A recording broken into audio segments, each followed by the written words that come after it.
처음부터 있어 온 것, 우리가 들은 것, 우리 눈으로 본 것, 우리가 살펴보고 우리 손으로 만져본 것, 이 생명의 말씀에 관하여 말하고자 합니다.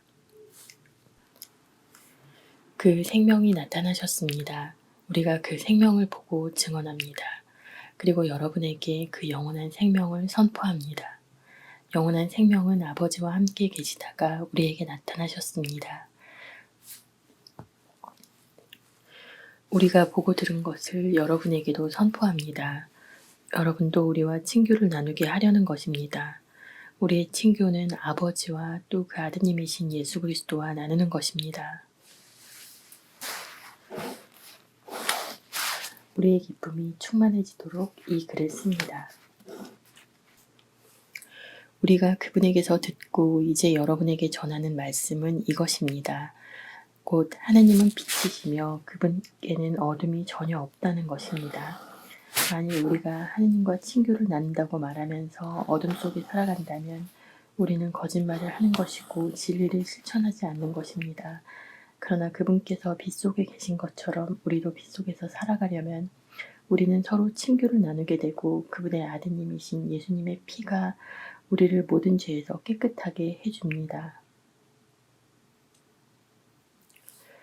만일 우리가 죄 없다고 말한다면 우리는 자신을 속이는 것이고 우리 안에 진리가 없는 것입니다. 우리가 죄를 고백하면 그분은 성실하시고 의로우신 분이시므로 우리의 죄를 용서하시고 우리를 모든 불의에서 깨끗하게 해주십니다. 만일 우리가 죄를 짓지 않았다고 말한다면 우리는 그분을 거짓말쟁이로 만드는 것이고 우리 안에 그분의 말씀이 없는 것입니다. 나의 자녀 여러분, 내가 여러분에게 이 글을 쓰는 까닭은 여러분이 죄를 짓지 않게 하려는 것입니다. 그러나 누가 죄를 짓더라도 하느님 앞에서 우리를 변호해 주시는 분이 계십니다. 곧 의로우신 예수 그리스도이십니다. 그분은 우리 죄를 위한 속죄 제물이십니다. 우리 죄만이 아니라 온 세상의 죄를 위한 속죄 제물이십니다. 우리가 하느님의 계명을 지키면 그것으로 우리가 그분을 알고 있음을 알게 됩니다. 나는 그분을 안다 하면서 그분의 계명을 지키지 않는 자는 거짓말쟁이이고 그에게는 진리가 없습니다. 그러나 누구든지 그분의 말씀을 지키면 그 사람 안에서는 참으로 하느님 사랑이 완성됩니다. 그것으로 우리가 그분 안에 있음을 알게 됩니다. 그분 안에 머무른다고 말하는 사람은 자기도 그리스도께서 살아가신 것처럼 그렇게 살아가야 합니다. 사랑하는 여러분, 내가 여러분에게 써보내는 것은 새 계명이 아니라 여러분이 처음부터 지녀온 옛 계명입니다. 이 옛 계명은 여러분이 들은 그 말씀입니다. 그러면서도 내가 여러분에게 써보내는 것은 새 계명입니다. 그것은 그리스도께도 또 여러분에게도 참된 사실입니다. 어둠이 지나가고 이미 참 빛이 비치고 있기 때문입니다. 빛 속에 있다고 말하면서 자기 형제를 미워하는 사람은 아직도 어둠 속에 있는 자입니다. 자기 형제를 사랑하는 사람은 빛 속에 머무르고 그에게는 걸림돌이 없습니다. 그러나 자기 형제를 미워하는 자는 어둠 속에 있습니다. 그는 어둠 속에서 살아가면서 자기가 어디로 가는지 모릅니다. 어둠이 그의 눈을 멀게 하였기 때문입니다. 자녀 여러분, 내가 여러분에게 이 글을 쓰는 까닭은 여러분이 그분의 이름 덕분에 죄를 용서받았기 때문입니다. 아버지 여러분, 내가 여러분에게 이 글을 쓰는 까닭은 처음부터 계신 그분을 여러분이 알고 있기 때문입니다. 젊은이 여러분, 내가 여러분에게 이 글을 쓰는 까닭은 여러분이 악한 자를 이겼기 때문입니다. 자녀 여러분, 내가 여러분에게 이 글을 쓴 까닭은 여러분이 아버지를 알고 있기 때문입니다. 아버지 여러분, 내가 여러분에게 이 글을 쓴 까닭은 처음부터 계신 그분을 여러분이 알고 있기 때문입니다. 젊은이 여러분, 내가 여러분에게 이 글을 쓴 까닭은 여러분이 강하고 하느님의 말씀이 여러분 안에 머무르며 여러분이 악한 자를 이겼기 때문입니다. 여러분의 세상도 또 세상 안에 있는 것들도 사랑하지 마십시오. 누가 세상을 사랑하면 그 사람 안에는 아버지의 사랑이 없습니다. 세상에 있는 모든 것, 곧 육의 욕망과 눈의 욕망과 살림살이에 대한 자만은 아버지에게서 온 것이 아니라 세상에서 온 것입니다. 세상은 지나가고 세상의 욕망도 지나갑니다. 그러나 하느님의 뜻을 실천하는 사람은 영원히 남습니다. 자녀 여러분, 지금이 마지막 때입니다. 그리스도의 적이 온다고 여러분이 들은 그대로 지금 많은 그리스도의 적들이 나타났습니다. 그래서 우리는 지금이 마지막 때임을 압니다. 그들은 우리에게서 떨어져 나갔지만 우리에게 속한 자들은 아니었습니다. 그들이 우리에게 속하였다면 우리와 함께 남아 있었을 것입니다. 그러나 결국에는 그들이 아무도 우리에게 속하지 않는다는 사실이 드러났습니다. 여러분은 거룩하신 분에게서 기름 부음을 받았습니다. 그래서 여러분은 모두 알고 있습니다. 내가 여러분에게 이 글을 쓰는 까닭은 여러분이 진리를 모르기 때문이 아니라 진리를 알기 때문입니다.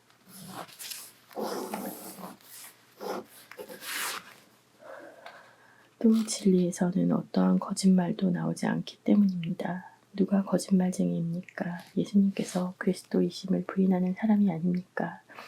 아버지와 아드님을 부인하는 자가 곧 그리스도의 적입니다. 아드님을 부인하는 자는 아무도 아버지를 모시고 있지 않습니다. 아드님을 믿는다고 고백하는 사람이어야 아버지도 모십니다. 여러분은 처음부터 들은 것을 여러분 안에 간직하십시오. 처음부터 들은 것을 여러분 안에 간직하면 여러분도 아드님과 아버지 안에 머무르게 될 것입니다. 이것이 그분께서 우리에게 하신 약속, 곧 영원한 생명입니다.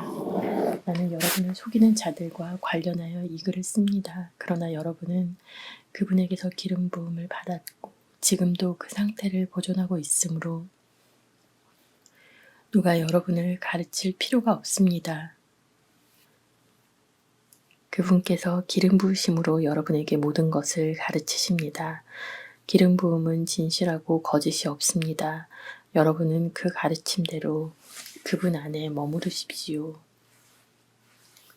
그러니 이제 자녀 여러분, 그분 안에 머무르십시오. 그래야 그분께서 나타나실 때에 우리가 확신을 가질 수 있고 그분의 재림 때에 그분 앞에서 부끄러운 일을 당하지 않을 것입니다.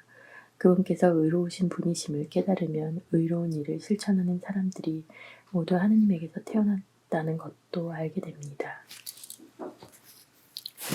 아버지께서 우리에게 얼마나 큰 사랑을 주시어 우리가 하느님의 자녀라 불리게 되었는지 생각해 보십시오. 과연 우리는 그분의 자녀입니다. 세상이 우리를 알지 못하는 까닭은 세상이 그분을 알지 못하였기 때문입니다. 사랑하는 여러분, 이제 우리는 하느님의 자녀입니다. 우리가 어떻게 될지는 아직 드러나지 않았지만 그분께서 나타나시면 우리도 그분처럼 되리라는 것은 알고 있습니다. 그분을 있는 그대로 뵙게 될 것이기 때문입니다. 그분께 이러한 희망을 두는 사람은 모두 그리스도께서 순결하신 것처럼 자신도 순결하게 합니다. 죄를 저지르는 자는 모두 불법을 자행하는 자입니다. 죄는 곧 불법입니다. 여러분도 알다시피 그분께서는 죄를 없애시려고 나타나셨던 것입니다. 그분 안에는 죄가 없습니다. 그분 안에 머무르는 사람은 아무도 죄를 짓지 않습니다. 죄를 지는 자는 모두 그분을 뵙지도 못하고 알지도 못한 자입니다. 자녀 여러분, 아무에게도 속지 마십시오. 의로운 일을 실천하는 이는 그분께서 의로우신 것처럼 의로운 사람입니다. 죄를 저지르는 자는 악마에게 속한 사람입니다. 악마는 처음부터 죄를 지었기 때문입니다. 그래서 악마가 한 일을 없애버리시려고 하느님의 아드님께서 나타나셨던 것입니다. 하느님에게서 태어난 사람은 아무도 죄를 저지르지 않습니다. 하느님의 씨가 그 사람 안에 있기 때문입니다. 그는 하느님에게서 태어났기 때문에 죄를 지을 수가 없습니다. 하느님의 자녀와 악마의 자녀는 이렇게 뚜렷이 드러납니다. 의로운 일을 실천하지 않는 자는 모두 하느님께 속한 사람이 아닙니다. 자기 형제를 사랑하지 않는 자도 그렇습니다. 여러분이 처음부터 들은 말씀은 이것입니다. 곧 우리가 서로 사랑해야 한다는 것입니다. 악마에게 속한 사람으로서 자기 동생을 죽인 카인처럼 되어서는 안 됩니다. 그가 무슨 까닭으로 동생을 죽였습니까? 자기가 한 일은 악하고 동생이 한 일은 의로웠기 때문입니다. 그리고 형제 여러분, 세상이 여러분을 미워하여도 놀라지 마십시오. 우리는 형제들을 사랑하기 때문에 우리가 이미 죽음에서 생명으로 건너갔다는 것을 압니다. 사랑하지 않는 자는 죽음 안에 그대로 머물러 있습니다. 자기 형제를 미워하는 자는 모두 살인자입니다. 그리고 여러분도 알다시피 살인자는 아무도 자기 안에 영원한 생명을 지니고 있지 않습니다. 그분께서 우리를 위하여 당신 목숨을 내놓으신 그 사실로 우리는 사랑을 알게 되었습니다. 그러므로 우리도 형제들을 위하여 목숨을 내놓아야 합니다. 누구든지 세상 재물을 가지고 있으면서도 자기 형제가 궁핍한 것을 보고 그에게 마음을 닫아버리면 하느님 사랑이 어떻게 그 사람 안에 머무를 수 있겠습니까? 자녀 여러분, 말과 혀로 사랑하지 말고 행동으로 진리 안에서 사랑합시다. 이로써 우리가 진리에 속해 있음을 알게 되고 또 그분 앞에서 마음을 편히 가질 수 있을 것입니다.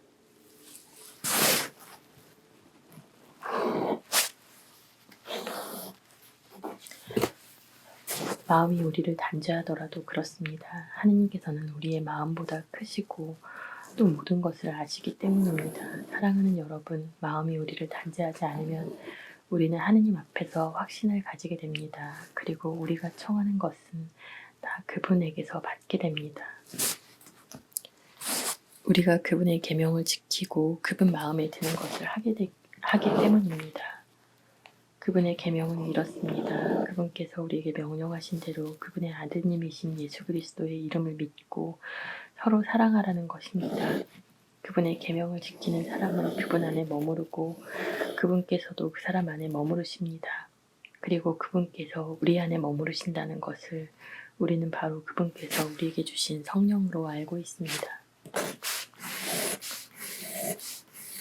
사랑하는 여러분, 아무 영이나 다 믿지 말고 그 영이 하느님께 속한 것인지 시험해 보십시오. 거짓 예언자들이 세상으로 많이 나갔기 때문입니다. 여러분은 하느님의 영을 이렇게 알 수 있습니다. 예수 그리스도께서 사람의 몸으로 오셨다고 고백하는 영은 모두 하느님께 속한 영입니다. 그러나 예수님을 믿는다고 고백하지 않는 영은 모두 하느님께 속하지 않는 영입니다. 그것은 그리스도의 적입니다. 그 영이 오리라고 여러분이 전해 들었는데 이제 이미 세상에 와 있습니다. 자녀 여러분, 여러분은 하느님께 속한 사람으로서 거짓 예언자들을 이미 이겼습니다. 여러분 안에 계시는 그분께서 세상에 있는 그 자보다 더 위대하시기 때문입니다. 그들은 이 세상에 속한 자들입니다. 그런 까닭에 그들은 세상에 속한 것을 말하고 세상은 그들의 말을 듣습니다. 우리는 하느님께 속한 사람입니다. 하느님을 아는 사람은 우리의 말을 듣고 하느님께 속하지 않은 사람은 우리의 말을 듣지 않습니다. 이것으로 우리는 진리의 영을 알고 또 사람을 속이는 영을 압니다. 사랑하는 여러분, 서로 사랑합시다. 사랑은 하느님에게서 오는 것이기 때문입니다. 사랑하는 이는 모두 하느님에게서 태어났으며 하느님을 압니다. 사랑하지 않는 사람은 하느님을 알지 못합니다. 하느님은 사랑이시기 때문입니다. 하느님의 사랑은 우리에게 이렇게 나타났습니다. 곧 하느님께서 당신의 외아드님을 세상에 보내시어 우리가 그분을 통하여 살게 해주셨습니다. 그 사랑은 이렇습니다. 우리가 하느님을 사랑한 것이 아니라 그분께서 우리를 사랑하시어 당신의 아드님을 우리 죄를 위한 속죄제물로 보내주신 것입니다. 사랑하는 여러분, 하느님께서 우리를 이렇게 사랑하셨으니 우리도 서로 사랑해야 합니다. 지금까지 하느님을 본 사람은 없습니다. 그러나 우리가 서로 사랑하면 하느님께서 우리 안에 머무르시고 그분 사랑이 우리에게서 완성됩니다. 하느님께서는 우리에게 당신의 영을 나누어 주셨습니다. 우리는 이 사실로 우리가 그분 안에 머무르고 그분께서 우리 안에 머무르신다는 것을 압니다. 그리고 우리는 아버지께서 아드님을 세상의 구원자로 보내신 것을 보았고 또 증언합니다. 누구든지 예수님께서 하느님의 아드님이심을 고백하면 하느님께서 그 사람 안에 머무르시고 그 사람도 하느님 안에 머무릅니다. 하느님께서 우리에게 베푸시는 사랑을 우리는 알게 되었고 또 믿게 되었습니다. 하느님은 사랑이십니다. 사랑 안에 머무르는 사람은 하느님 안에 머무르고 하느님께서도 그 사람 안에 머무르십니다. 사랑이 우리에게서 완성되었다는 것은 우리도 이 세상에서 그분처럼 살고 있기에 우리가 심판날에 확신을 가질 수 있다는 사실에서 드러납니다. 사랑에는 두려움이 없습니다. 완전한 사랑은 두려움을 쫓아냅니다. 두려움은 벌과 관련되기 때문입니다. 두려워하는 이는 아직 자기의 사랑을 완성하지 못한 사람입니다. 우리가 사랑하는 것은 그분께서 먼저 우리를 사랑하셨기 때문입니다. 우리가 나는 하느님을 사랑한다 하면서 자기 형제를 미워하면 그는 거짓말쟁이입니다. 눈에 보이는 자기 형제를 사랑하지 않는 사람이 보이지 않는 하느님을 사랑할 수는 없습니다. 우리가 그분에게서 받은 계명은 이것입니다. 하느님을 사랑하는 사람은 자기 형제도 사랑해야 한다는 것입니다. 예수님께서 그리스도이심을 믿는 사람은 모두 하느님에게서 태어났습니다. 아버지를 사랑하는 사람은 모두 그 자녀도 사랑합니다. 우리가 하느님을 사랑하고 그분의 계명을 실천하면 그로써 우리가 하느님의 자녀들을 사랑한다는 것을 알게 됩니다. 하느님을 사랑하는 것은 바로 그분의 계명을 지키는 것입니다. 그리고 그분의 계명은 힘겹지 않습니다. 하느님에게서 태어난 사람은 모두 세상을 이기기 때문입니다. 세상을 이긴 그 승리는 바로 우리 믿음의 승리입니다. 세상을 이기는 사람은 누구입니까? 예수님께서 하느님의 아드님이심을 믿는 사람이 아닙니까? 그분께서 바로 물과 피를 통하여 세상에 오신 예수 그리스도이십니다. 물만이 아니라 물과 피로써 오신 것입니다. 이것을 증언하시는 분은 성령이십니다. 성령은 곧 진리이십니다. 그래서 증언하는 것이 셋입니다. 성령과 물과 피인데 이 셋은 하나로 모아집니다. 우리가 사람들의 증언을 받아들인다면 하느님의 증언은 더욱 중대하지 않습니까? 그것이 하느님의 증언이기 때문입니다. 바로 하느님께서 당신 아드님에 관하여 친히 증언해 주셨습니다. 하느님의 아드님을 믿는 사람은 이 증언을 자신 안에 간직하고 있습니다. 하느님을 믿지 않는 자는 하느님을 거짓말쟁이로 만들어버렸습니다. 하느님께서 당신 아드님에 관하여 하신 증언을 믿지 않았기 때문입니다. 그 증언은 이렇습니다. 하느님께서 우리에게 영원한 생명을 주셨고 그 생명이 당신 아드님에게 있다는 것입니다. 아드님을 모시고 있는 사람은 그 생명을 지니고 있고 하느님의 아드님을 모시고 있지 않는 사람은 그 생명을 지니고 있지 않습니다. 내가 여러분에게 곧 하느님의 아드님을 믿는 이들에게 이 글을 쓰는 까닭은 여러분이 영원한 생명을 지니고 있음을 알게 하려는 것입니다. 우리가 그분에 대하여 가지는 확신은 이것입니다. 우리가 무엇이든지 그분의 뜻에 따라 청하면 그분께서 우리의 청을 들어주신다는 것입니다. 우리가 무엇을 청하든지 그분께서 들어주신다는 것을 알면 우리가 그분께 청한 것을 받는다는 것도 압니다. 누구든지 자기 형제가 죄를 짓는 것을 볼 때에 그것이 죽을 죄가 아니면 그를 위하여 청하십시오. 하느님께서 그에게 생명을 주실 것입니다. 이는 죽을 죄가 아닌 죄를 짓는 이들에게 해당됩니다. 죽을 죄가 있는데 그러한 죄 때문에 간구하라고 말하는 것은 아닙니다. 모든 불의는 죄입니다. 그러나 죽을 죄가 아닌 것도 있습니다. 하느님에게서 태어난 사람은 아무도 죄를 짓지 않는다는 것을 우리는 압니다. 하느님에게서 태어나신 분께서 그를 지켜주시어 악마가 그에게 손을 대지 못합니다. 우리는 하느님께 속한 사람들이고 온 세상은 악마의 지배 아래 놓여 있다는 것을 압니다. 또한 하느님의 아드님께서 오시어 우리에게 참되신 분을 알도록 이해력을 주신 것도 압니다. 우리는 참되신 분 안에 있고 그분의 아드님이신 예수 그리스도 안에 있습니다. 이분께서 참 하느님이시며 영원한 생명이십니다. 자녀 여러분, 우상을 조심하십시오. 하나님 아버지, 역시 사도 요한 말씀은 너무 시적이고 아름답습니다. 하나님의 눈으로 세상 볼 수 있도록 기도합니다. 정말 너무 큰 기도이지만 하나님의 눈으로 세상 볼 수 있도록 기도합니다. 아멘.